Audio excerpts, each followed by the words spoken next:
Bom dia a todos. Havendo número legal, declaro abertos os trabalhos dessa comissão parlamentar de inquérito.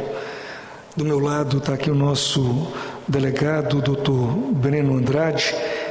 Peço assessoria que proceda à leitura da primeira reunião extraordinária da ata. Primeira reunião extraordinária da segunda sessão legislativa ordinária da 20ª legislatura, realizada em 5 de março de 2024. Presidência do deputado Dari Pagong. Às 14h45, no plenário de Seu Cardoso, reúne-se a Comissão Parlamentar de Inquérito, criada pela Resolução 8.615 de 2023, para apurar e investigar ações no combate ao abuso sexual e violência cometida contra crianças e adolescentes no Estado do Espírito Santo. Presentes os deputados, o deputado Coronel Wellington e a deputada Raquel Lessa. Havendo quórum, o senhor presidente declara abertos os trabalhos dessa comissão e informa que, considerando que as reuniões anteriores foram no formato presencial, dispensa a leitura da ata e que aos membros desse colegiado foi dada ciência dos termos constantes da referida ata. Em discussão e em votação, aprovada a unanimidade. Dispensada a leitura do expediente, passa-se a fase da ordem do dia, em que os deputados presentes deliberam sobre a convocação do delegado titular da Delegacia de Repressão aos Crimes Cibernéticos, Dr. Breno Andrade, que realizará uma exposição sobre cyberbullying. Em discussão e em votação, aprovada a unanimidade. Nada mais havendo a tratar, encerra a presente reunião. Para constar a lavrada a presente ata, que após lida e aprovada será assinada pelo senhor presidente. Não vou colocar a ata em discussão nem aprovação, porque ainda estamos aguardando um membro. No final, eu coloco em discussão e votação da ata. Passamos à ordem do dia, apresentação do Dr. Breno Andrade, delegado da Delegacia de Repercussão aos Crimes Cibernéticos. Queria que, em nosso nome, temos testemunhado as dolorosas consequências do cyberbullying, um fenômeno que transcende as fronteiras digitais para afetar a vida do indivíduo de forma real. Hoje, contando com a colaboração do Dr. Breno Andrade, através de sua vasta experiência e conhecimento, traremos uma visão esclarecedora sobre a natureza do cyberbullying, as formas como ele se manifesta e, mais crucialmente, as medidas proativas que estão sendo implementadas para combatê-lo, não só aqui no Estado, mas em todo o Brasil. Então, passamos a ouvir o nosso convidado, doutor Breno Andrade, para falar um pouco sobre o cyberbullying. Bom dia, deputado. Bom dia a todos os telespectadores. Bom dia a todos aqui na Assembleia. Nós vamos falar inicialmente sobre o cyberbullying ou sobre a apresentação dos dados da unidade, que já foi colocado? Já foi colocado ali. Bom, é um prazer. Doutor, só fica à vontade. Tá. É um prazer a gente estar aqui nessa casa contribuindo. Mais uma vez, sempre me coloco à disposição, a unidade de crimes cibernéticos se colocando à disposição. E eu acho que, eu sempre falo que crimes cibernéticos, de uma forma geral, a gente nunca trabalha sozinho. É sempre bom e fundamental a participação da iniciativa pública, privada e organizações não governamentais. E dentro desse espectro a gente traz também a Assembleia Legislativa aqui, os deputados, para contribuir com os trabalhos da unidade. E como eu estou participando pela primeira vez dessa CPI, eu tomei a liberdade de fazer uma apresentação da unidade, relacionada aos trabalhos desenvolvidos e essa análise desse trabalho. Então, a gente está com uma apresentação breve, curta, mas só para explicar como funciona a unidade policial. Peço para adiantar, por gentileza, o slide. Aqui os objetivos, a apresentação da unidade, os dados estatísticos, as operações policiais, citamos apenas algumas, para não alongar demais, e a conclusão da apresentação da unidade policial, e depois a gente fala sobre o cyberbullying em si. Passa, por gentileza. Bom, a Unidade de Crimes Cibernéticos da Polícia Civil do Espírito Santo investiga crimes cibernéticos complexos que requerem uma abordagem especializada. Ao longo do tempo, as atribuições da unidade foram modificadas, sendo a Instrução de Serviço 342/22 a mais recente norma a dispor dos crimes que serão investigados pela delegacia. Devido ao aumento desses crimes no Espírito Santo, no Brasil e no mundo, crimes cibernéticos considerados mais simples são agora investigados pelos distritos policiais. Assim, a fim de capacitar essas unidades, foram realizados 2 treinamentos de investigação de crimes cibernéticos pela CADEPOL da Polícia Civil do Espírito Santo. É importante se falar que quando nós assumimos a unidade em 2018, eu falava que a gente fazia tudo e não fazia nada, porque a unidade registrava qualquer crime cibernético que qualquer cidadão chegava lá e a gente era responsável por investigar, até dos mais simples aos mais complexos. Isso acarretava uma demanda gigantesca para a unidade, sobrecarregando. Então a gente, junto com o atual delegado-geral, que entendeu isso, confeccionamos aí uns crimes cibernéticos, uma restrição, para atender crimes cibernéticos que demandavam ali realmente uma atuação de uma unidade especializada.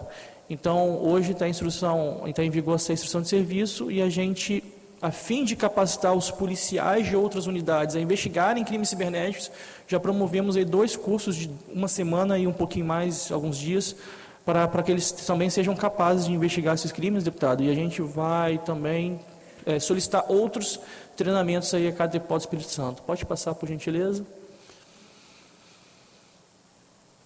Desde 2018 foram estabelecidas parcerias com órgãos, agências e organizações não governamentais para viabilizar a DRCC a participação de treinamentos e qualificações adequadas.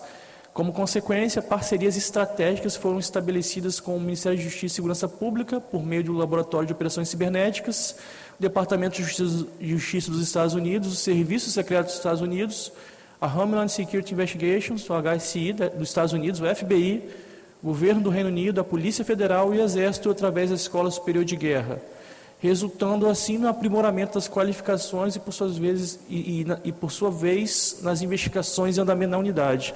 Eu sempre falo que a qualificação é muito importante e quando a gente entrou, deputado, eu brigo com as pessoas porque às vezes a gente faz um treinamento fora, a gente viaja fora e a gente tem que tirar, eu sou muito sincero e honesto aqui, essa concepção da pessoa que fala assim, fulano de tal vai passear no lugar, a gente ouve muito isso. Eu falo, não, eu vou me qualificar e vou apresentar o resultado, não para mim, é para a sociedade. Então, todos esses treinamentos que nós fizemos, as parcerias que nós realizamos, são mostradas no trabalho diário da unidade, como a gente vai ver mais à frente. Pode passar, por gentileza. No ano passado, também foi feita uma parceria com o Ministério Público Estadual em acordo de não persecução penal envolvendo um indivíduo investigado pela DRCC por violação de propriedade intelectual. O suspeito concordou em pagar aproximadamente R$20 mil em ferramentas de investigação cibernéticas. Essas ferramentas já estão sendo utilizadas pela unidade. Ali está um trecho da reportagem. MPS celebra acordo penal e garante softwares para o trabalho da investigação da Polícia Civil. Isso foi muito importante porque a gente sabe que, às vezes, por mais que o Estado disponha de dinheiro para fazer um investimento, a gente tem a questão da burocracia, que a lei de licitações exige. Às vezes, uma empresa dessa não tem um representante no Brasil e não pode ser feita a compra diretamente pelo Estado. Então, isso foi de suma importância. A gente já está usando essa ferramenta pelos próximos 2 anos. É uma ferramenta que poucas unidades no Brasil têm e está ajudando muito o trabalho da unidade policial a desvendar crimes cibernéticos. Então, como eu disse no começo, a gente, celebrando esses acordos, essas parcerias, e eu já falei com os representantes do Ministério Público também, para sempre que for possível, ofertarem à unidade possibilidade de equipamentos, ferramentas, que será de grande valia para isso voltar com a resolutividade melhor de crimes cibernéticos, a capacitação melhor de crimes cibernéticos para as pessoas. Pode passar, por favor. Os dados estatísticos da unidade, pode passar. Ao assumir o cargo na DRCC em maio de 2018, a unidade enfrentava um grande problema com o acúmulo de procedimentos policiais pendentes de análise. Assim, foram realizados esforços significativos para lidar com esse problema, esse que era necessário dar vazão a essa demanda, mas também conciliar com as atividades diárias da autoridade policial, que são elaboração de relatórios finais de inquérito, representações por mandado de busca e apreensão, prisões de devido cumprimento, análise e posterior despacho de ocorrência, atendimento às partes de advogados, participações em reuniões a nível de governo e treinamentos, qualificações pessoais ou dos próprios policiais da unidade. Então, quando a gente assumiu em 2018, a gente tinha um armário de aço, que a gente brincava que era um armário sem fundo, né? De tanta ocorrência policial que tinha, aquelas que ficavam lá, e eu demorei praticamente uns 3 anos para sanear esse armário, porque tinha muita ocorrência no âmbito de milhares, e crime cibernético não é um crime igual homicídio, por exemplo, que é só o 121, geralmente alguém matou alguém.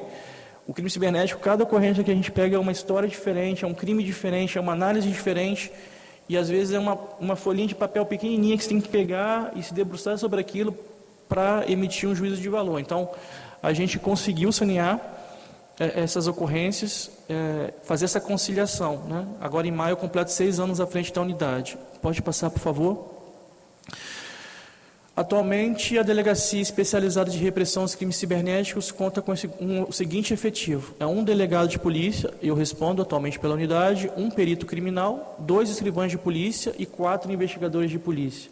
Então, se houver que, diante da demanda, que a gente vai até mostrar mais à frente, a quantidade de registros de ocorrência, e eu aqui faço só uma parte, né, agradecendo o atual delegado-geral, porque ele promoveu várias melhoras na unidade, a instrução de serviço, viaturas.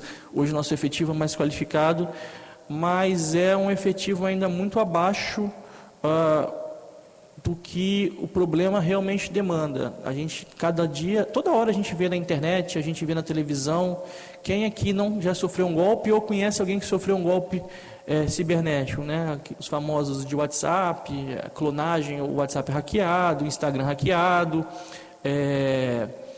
estelionato amoroso, a gente vê Pix, boleto bancário falso. Então, assim, eu acho que todo mundo aqui, e estatisticamente também, a gente tem pesquisas da Norton, a empresa de antivírus mundialmente conhecida, que possivelmente 66% da população mundial já sofreu algum tipo de crime cibernético. E você considera até crimes contra a honra.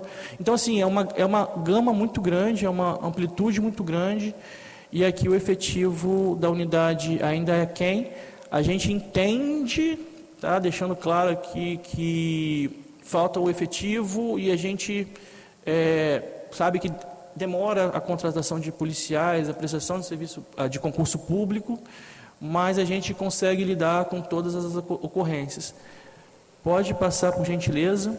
Doutor Breno, pode falar? Só um minuto. Só para registrar, está aqui na galeria visitando a Assembleia Legislativa, a escola Nice de Paula. É isso? Nice de Paula, do município de Vila Velha, tendo os professores responsáveis, a professora Bianca, a professora Sheila e a professora Lohane, 16 alunos.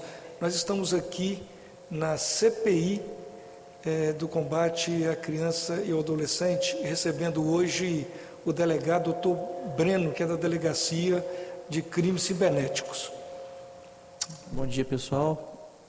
Até uma ideia boa, deputado, no âmbito da CPI, a gente pode até falar de cyberbullying, se os senhores quiserem trazer escolas e a gente falar sobre o cyberbullying aqui na CPI, não sei se interessar, encher essas galerias seria uma boa, fica aí uma dica.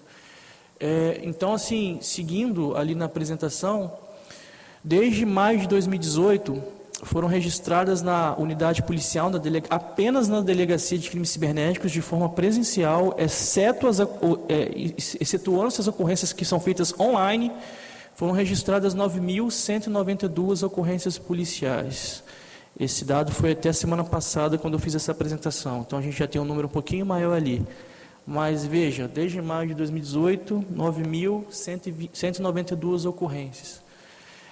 E aí que a gente volta naqueles slides anteriores, o passivo da unidade, quando a gente assume, e lidar com esses também. Hoje, todas essas ocorrências são despachadas. Todas. Quer dizer que todas são nossas? Não. Como diz a instrução de serviço ali que eu falei anteriormente, grande parte dessas ocorrências são de atribuição das unidades distritais. Mas, como elas são registradas conosco, todas têm que ser analisadas, todas. Então, o senhor vê ali que só deu uma caída na época da pandemia, né, em 2021 ali para 2022, e depois voltou a subir de novo ali a ocorrência, a quantidade de registro. É um número muito alto. Pode passar, por gentileza.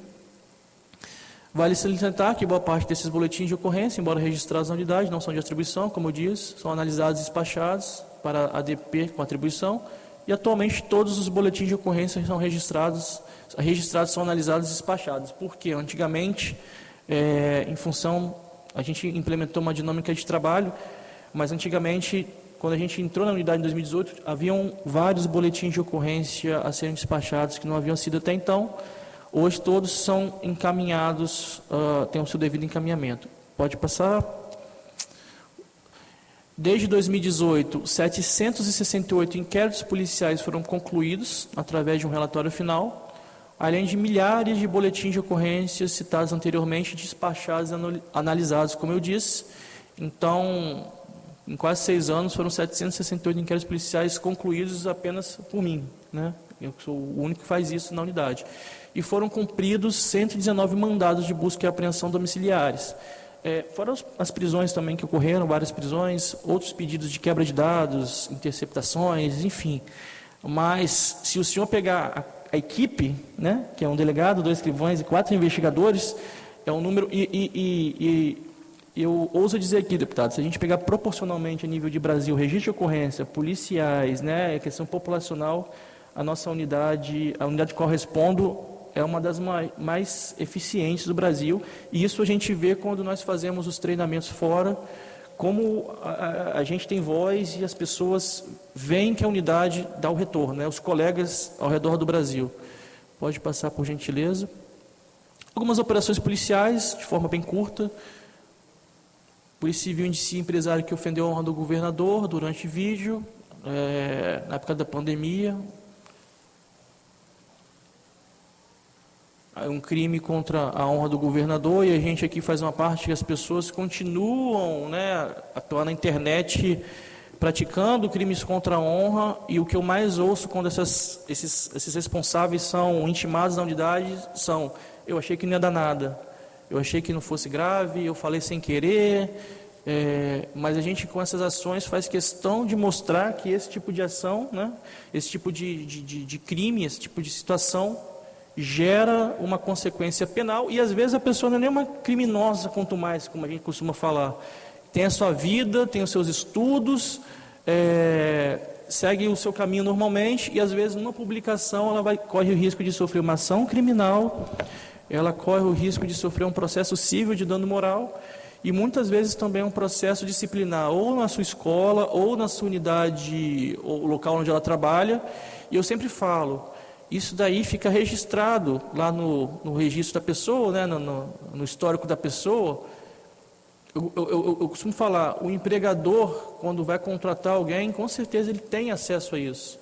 Então, eu faço a seguinte pergunta: ele vai preferir contratar você, que tem uma passagem criminal, porque ele não vai saber o contexto, ele vai ver que é uma passagem criminal, ou ele vai preferir alguém na fila que não tem nenhum histórico. Então, é bom a gente deixar claro aqui que esses crimes contra a honra acontecem muito, mas tem consequências. Pode passar, por gentileza.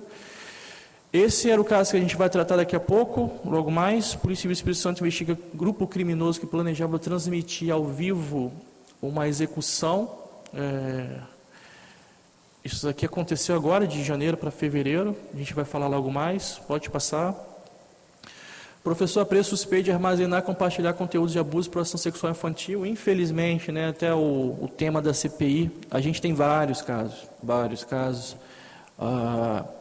Professores em escolas que cometem esse tipo de crime.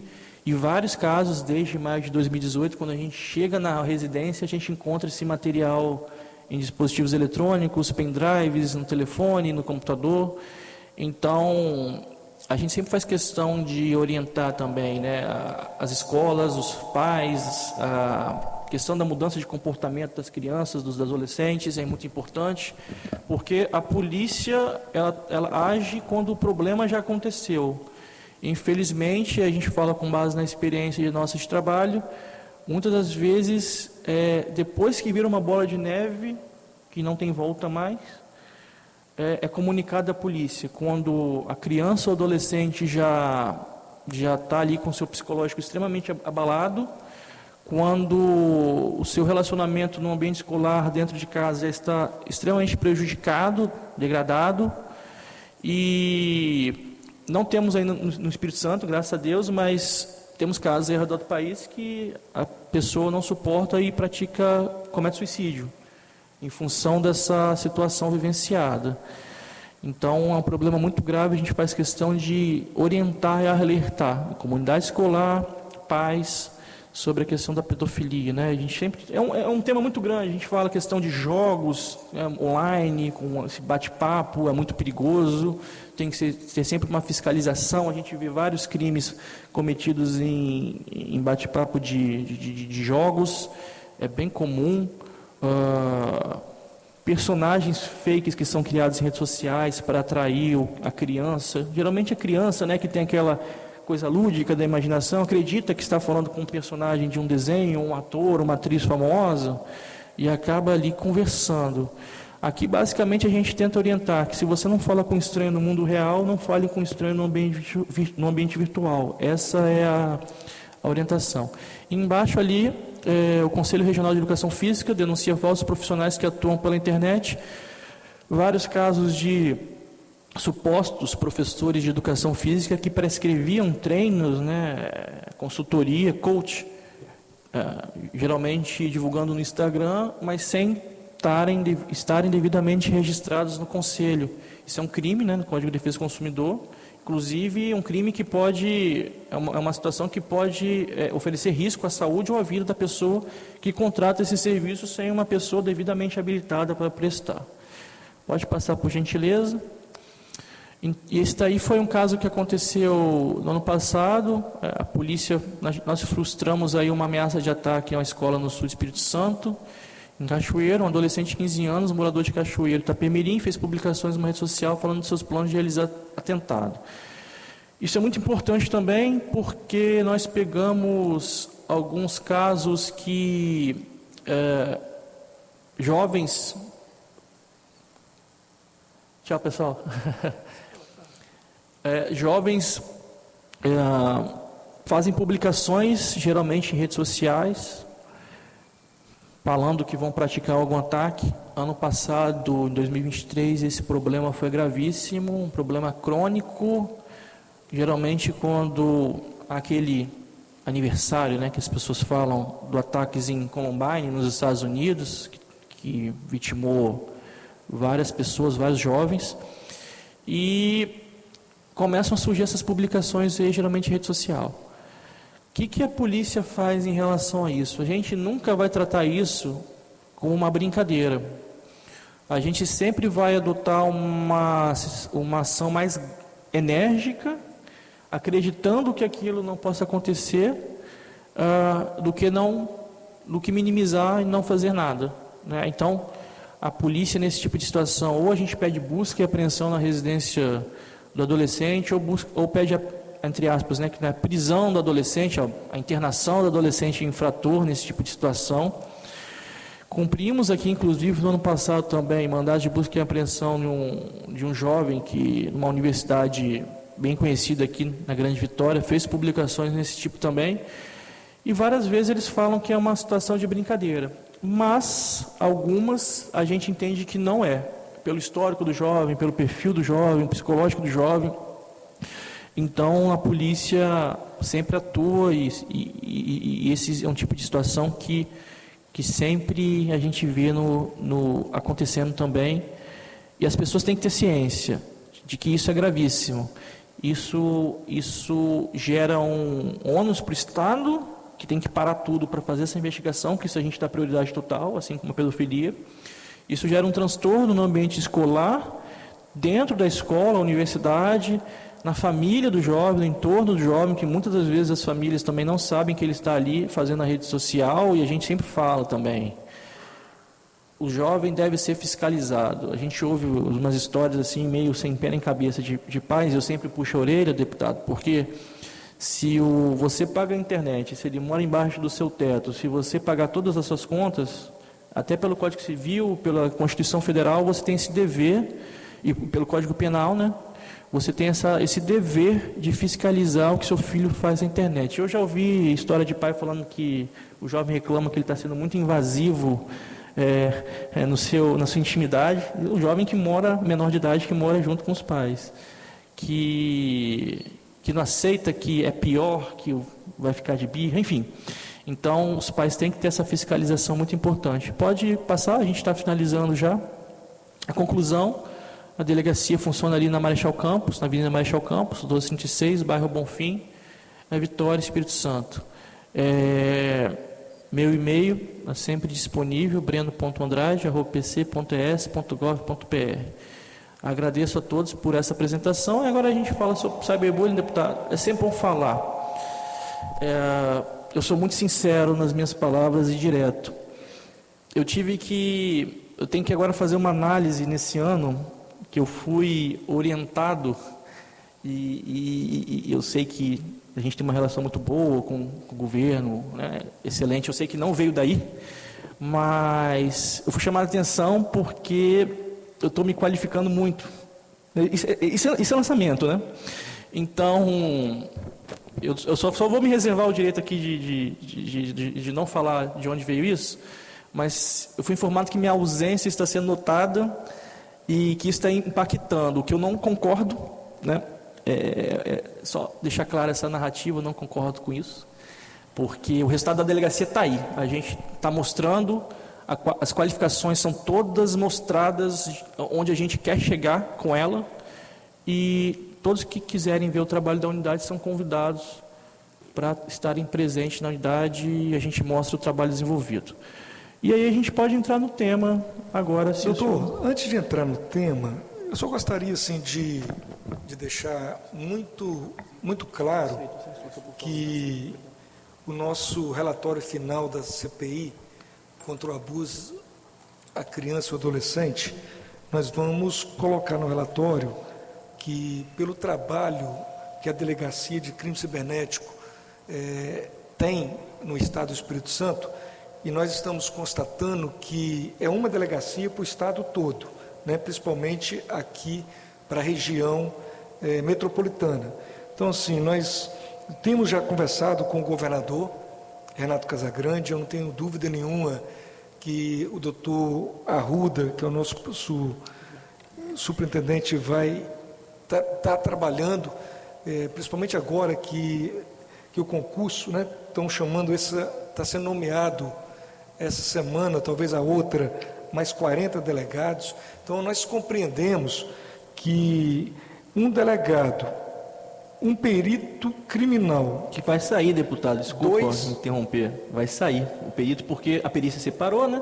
Sim. Mas aí vai sair, então, inclusive... Então, assim, 2 escrivãos de polícia e 4 investigadores de polícia para a Delegacia de Crime Cibernético é muito pouco. Eu acredito muito que o Estado tem que rever, né, através da política, porque nós entendemos que o crime cibernético no Espírito Santo, no Brasil e no mundo, está crescendo numa velocidade tremenda. Então, assim, nós precisamos de colocar não só, né, pessoas, não só investigadores, não só mais delegados, não só mais escrivães, mas nós precisamos de colocar ainda mais pessoas que estejam igual Vossa Excelência acabou de dizer. A gente precisa de melhorar cada dia, a gente precisa de estudar, de qualificar. Então, principalmente no crime cibernético, se não tiver qualificação, como é que você vai investigar? Então, queria aqui te parabenizar pelo trabalho, e eu notei aqui que foi 9.192, né, ocorrências. Até a semana passada. E isso tem eu acredito que vai crescer ainda mais, porque a cada dia que passa, a internet está aí, os crimes estão aí, e nós precisamos também de mostrar esse resultado para a sociedade capixaba. Então, queria aqui só registrar que a comissão está atenta e nós vamos apontar isso no relatório. Obrigado, deputado. Como eu disse, é um trabalho de parceria. trazendo aqui para a CPI de abuso da criança e adolescente em relação a crimes cometidos na internet. A gente fala às vezes da palavra exploração, abuso, pedofilia e não tem noção, assim, todo mundo entende como um crime repugnante, mas só quando a gente vê o que esses criminosos estão fazendo ali, que a gente percebe a extrema gravidade do problema. A gente obviamente não pode divulgar essas imagens, mas trabalhar com isso não é uma coisa fácil. E me surpreendeu muito quando, justamente com base nesses treinamentos que eu citei, a gente viu em um deles um mapa no Espírito Santo mostrando os pedófilos atuando em tempo real, digamos assim, como tem pedófilos que agem na internet. Eu não imaginava, sendo bem sincero, né, que consomem esse tipo de material. Então, de suma importância, isso, né, a quantidade de... Porque não é para o Breno vai passar, mas é para a unidade, é para a sociedade essa retribuição. E a gente conseguindo trazer mais gente, mais qualificação, a gente pode avançar, inclusive, também em crimes financeiros, organizações, associações criminosas voltadas aí para golpes de estelionato. A gente já prendeu criminosos em São Paulo, em Mato Grosso, em Rio de Janeiro, em outros estados. Então, assim, e quadrilhas que movimentam bilhões, né? E a gente pode tentar, de alguma forma, a polícia dar o seu papel retributivo para a sociedade. Em relação ao tema de hoje, eu gostaria de trazer aqui para contribuir com o trabalho, né? O cyberbullying, a gente sempre ouviu falar muito, né? Cyberbullying, mas fato é que não havia no Brasil uma tipificação no Código Penal falando que era o crime de cyberbullying. No Código Penal, pelo direito penal, você só pode ser punido com uma lei anterior, prévia, né? E as pessoas sempre falavam do cyberbullying, o aumento do cyberbullying também, que começou a ocorrer, do bullying e cyberbullying, né? E aí foi tipificado agora, em janeiro de 2024, e trouxe para o Código Penal, né, o artigo 146A, e o seu parágrafo único. O artigo 146A do Código Penal trata do bullying, e o seu parágrafo único trata do cyberbullying. Eu vou ler aqui porque ele é autoexplicativo, deputado, só para ficar claro. Doutor Breno, acho que, como nós estamos ao vivo nas redes sociais e na TV Assembleia, poderia talvez fazer até a introdução o que é cyberbullying, tá, para as pessoas entenderem melhor. Eu vou, justamente porque eu vou ler o artigo da lei, porque o artigo da lei é uma explicação. E aí, com base nisso, a gente vai pincelando aqui alguns outros comentários. Então, bullying, e você pode levar isso por cyberbullying quando ocorre na internet, é a intimidação sistemática, de forma reiterada, digamos assim, que ocorre individualmente ou em grupo, mediante a violência física ou psicológica a uma ou mais pessoas, de modo intencional e repetitivo, sem uma motivação evidente, por atos de intimidação, humilhação, discriminação ou ações verbais, morais, sexuais, sociais, psicológicas, físicas, materiais ou virtuais. E quando essa conduta de forma reiterada, né, essa perseguição, essa humilhação contra uma pessoa ou um grupo de pessoas ocorre de forma reiterada na rede mundial de computadores, a gente diz, ou no ambiente virtual, no ambiente digital, enfim, a gente diz que ocorre ali o cyberbullying com uma pena de reclusão de 2 a 4 anos mais a multa. Então, como eu disse, a leitura do artigo é bem claro, a gente, de uma forma bem simplória, pode falar que essa perseguição de forma reiterada, sem um motivo aparente. As pessoas, às vezes, está sendo vítima de bullying, está sendo vítima de cyberbullying, quando a pessoa vem sistematicamente sendo perseguida sem esse motivo. Então, isso foi tipificado no Código Penal e agora é uma lei. E a gente aproveita a oportunidade para falar para as pessoas que você acredita ou você tem um parente, um amigo, familiar que é vítima de cyberbullying, faça essa denúncia, registre o boletim de ocorrência, faça uma denúncia através do 181 para que a polícia possa dar o devido encaminhamento, porque às vezes a gente acha que não é grave esse tipo de crime, mas a gente vê situações que as sequelas psicológicas contra a vítima é muito grande, tá? Então, é um crime que tem que ser tratado com a devida seriedade.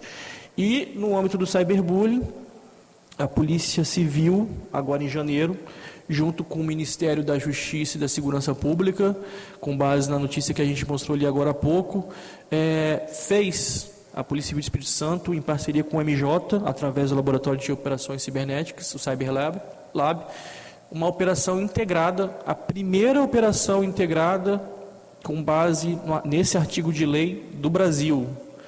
O Ministério da Justiça e Segurança Pública, no dia 29 de janeiro, entrou em contato comigo, né? A gente tem, eu falo, essas parcerias, dando conta de que uma vítima, uma jovem de 15 anos, na Serra, aqui no estado do Espírito Santo, estava sendo vítima de cyberbullying e outros tipos de crime. E que os responsáveis por esse tipo de situação estavam agindo na plataforma Discord. E lá, um grupo, a gente fala grupo, mas eles chamam de servidor, mas é mais fácil o entendimento de falar um grupo. Com um nome que eu não vou citar aqui o nome para também não divulgar o grupo, mas com vários indivíduos participando desse grupo que estimulavam a prática de automutilação, o cyberbullying, induzimento a suicídio, pessoas que induziam ataques às escolas também. E esse relatório de técnico foi enviado para o Ministério da Justiça, a vítima aqui do Estado, com esses autores em outros locais do país. Iniciamos em janeiro a investigação, no dia 29 de janeiro. No dia 3 de fevereiro, salvo engano, isso foi num sábado, deixa eu dar uma olhada. Isso foi no dia 3 de fevereiro, num sábado, eu recebi uma ligação urgente do Ministério da Justiça falando que um desses jovens queriam queimar um morador de rua vivo, por incrível que pareça, em São Paulo, para causar um impacto que esses grupos querem se autopromover, e eles fazendo isso se autopromoveriam. E a gente fala assim, mas delegada, até que ponto isso é uma brincadeira? A gente sabe separar quando as pessoas falam como brincadeira ou não. E nesse tipo de situação a gente entendeu que não era uma brincadeira, que poderia acontecer realmente. Iniciamos as investigações, identificamos os responsáveis e cumprimos mandados de busca e apreensão, prisão nesse caso, no Rio de Janeiro e São Paulo. Numa primeira oportunidade, prendemos uma mulher de 34 anos no Rio de Janeiro, que era responsável por interagir com jovens com menores de idade, auxiliando esses criminosos, esses jovens, né, essa prática. E posteriormente a Polícia Federal prendeu 2 indivíduos em São Paulo.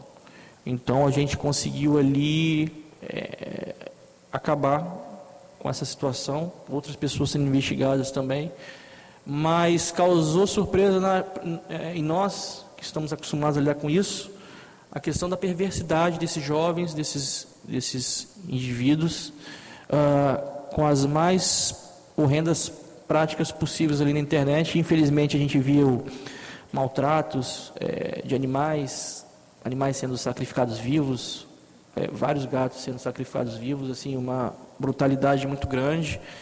E a gente até fica se perguntando até onde vai a mente humana. Mas a gente conseguiu finalizar esse procedimento. Finalizar não, a gente está concluindo esse procedimento.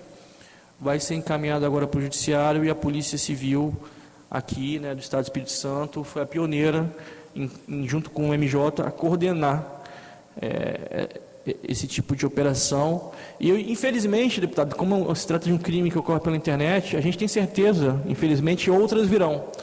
Mas a gente, com base nas experiências adquiridas, a gente está pronto para lidar com esse tipo de problema. E também estamos aqui dispostos a colaborar com essa casa. Fica a minha sugestão nesse tipo de situação de intimar, convocar essa jovem para ser ouvida aqui na CPI, se possível. Os responsáveis pela rede social também, eu acho interessante, para saber como que a rede social lida com esse problema, como comunica às autoridades, como essa integração. Eu acho interessante isso também. E a gente está à disposição aqui para ajudar. Podemos trazer aqui outros casos que possam contribuir com os trabalhos da CPI. Essa é a minha exposição. Qualquer dúvida, a gente está aqui para sanar. Obrigado. Quero aqui agradecer o nosso delegado Breno pelo trabalho. Eu tenho certeza que não é fácil, né? Quando você trata de crimes de homicídio, você, como você explicou agora, no crime cibernético, o criminoso pode estar aqui, como pode estar em qualquer lugar do Brasil ou do mundo, né? Então, assim, fica o trabalho muito mais difícil. E queria aqui agradecer a sua presença. Eu não tenho quórum agora para fazer a convocação, mas eu gostaria que Vossa Senhoria passasse para a CPI. Eu acho que nós poderíamos convocar os pais, né, a jovem. Eu acho que não tem como a gente, nesse momento, falar o nome dos pais, porque trata de menor, né? Mas eu gostaria que o senhor passasse depois o nome dos pais e da jovem para que nós possamos convocar. Vamos fazer uma extraordinária hoje, ainda antes da sessão ordinária, para que nós possamos convocar tanto os pais. Por que os pais? Porque eles realmente são responsáveis, né? Eu acho que nós precisamos colocar limite, principalmente nas crianças e nos adolescentes. O jovem não tem recurso financeiro para comprar um computador, um telefone, pagar uma internet. Quem paga isso tudo é os pais. E acredito que os pais são responsáveis pela vida da criança e do adolescente. Então nós vamos convocar, eu vou depois sentar com os membros efetivos da comissão para convocar os pais dessa jovem e a jovem também, para que nós possamos ouvir aqui na comissão de inquérito. Tem mais alguma coisa para acrescentar? Não sei se... Eu acho que o senhor explicou muito bem e o senhor até me lembrou. A gente estava semana retrasada em Brasília e o coordenador do Laboratório de Operações Cibernéticas falou justamente isso. Infelizmente, tem pais, e a gente não generaliza, né, deputado? Mas tem pais que a polícia cumpre o mandado de busca e apreensão na residência do jovem, com base num crime desse, a polícia sai e o pai imediatamente está indo comprar outro computador, outro celular para o filho. Então, a gente foi até orientado a isso. Peça para o juiz uma medida cautelar para que o pai seja responsabilizado caso ele adquira de forma imediata o dispositivo ou a proibição do acesso à criança ou do adolescente ao dispositivo eletrônico, porque, infelizmente, tem muitos casos que a família não contribui de forma eficaz. A gente, óbvio, também sugere uma criação de uma rede de apoio que envolve escola, psicólogo, serviço social, ambientes que a criança frequenta, para saber que informações a gente pode obter ali do estado psicológico dela, mas em casa que deve ser feita a orientação. Muitas das vezes a gente vive num mundo conectado, a gente percebe muitos pais mais conectados do que a própria criança, adolescente, se acarreta deixar a criança, adolescente de lado em casa com seus dispositivos, sem a devida atenção, sem se interessar no que os seus filhos estão falando. E a gente fala assim, poxa, mas está sendo tão repetitivo, desde 2018 o senhor vem falando isso, e eu vou continuar falando isso à medida que eu vejo que isso continua acontecendo. Então, vale o alerta, e a gente está aqui para contribuir. Quem quiser agendar com a gente na delegacia lá para bater um papo também, a delegacia está de portas abertas. Um abraço. Doutor Breno, o senhor falou aqui do professor preso, ele continua preso? Aquele slide que o senhor passou, eu esqueci de perguntar Eu tenho que chegar, deputado, porque essa informação não tem essa informação, não tem essa informação aqui, não. Que é isso, a polícia prende às vezes, né, o judiciário... Na época, a pena continua baixa, tá, para o armazenamento, uma pena de 2 a 4 anos. Agora crime hediondo. Então, assim, Era uma pena anteriormente, que cabia até fiança, né? Hoje não cabe fiança, mas eu já fixei fiança lá de R$60 mil e a pessoa pagou. E aí me perguntam, por que o senhor não fixou uma fiança mais alta? Porque o entendimento jurídico é que a gente tem que possibilitar a pessoa pagar a fiança, sob pena da gente responder por abuso de autoridade, por cerceamento da liberdade da pessoa. Então, a gente tem que fixar uma fiança de uma forma proporcional. Eu não posso chegar lá e botar R$1 milhão. Não posso fazer isso. Queria, mas não posso. Então, hoje não. Hoje a lei mudou, é um crime hediondo, né, o armazenamento de abuso, de material de abuso e exploração sexual infantil pela internet, mas continua baixa a pena por um crime tão grave. A gente já pegou pendrives lá, um pendrive com 1.500 fotos, 1.000 vídeos, entendeu? Então, assim, é uma pena muito baixa por um ato muito grave. Obrigado, doutor Breno. Então, eu vou pedir a assessoria da comissão, em cima do que o doutor Breno citou, né, da operação integrada, que houve prisão de uma mulher no Rio de Janeiro e também no estado de São Paulo, e a vítima é aqui do município da Serra, no nosso estado do Espírito Santo. Nós vamos fazer uma reunião extraordinária e, se os membros da comissão assim entender, nós vamos fazer a convocação do pai, da mãe da jovem que foi vítima aqui no nosso estado, na operação integrada que a Polícia de Crime Cibernético fez no mês de fevereiro. Nada mais havendo a tratar, dou por encerrada a CPI contra o abuso da criança e do adolescente.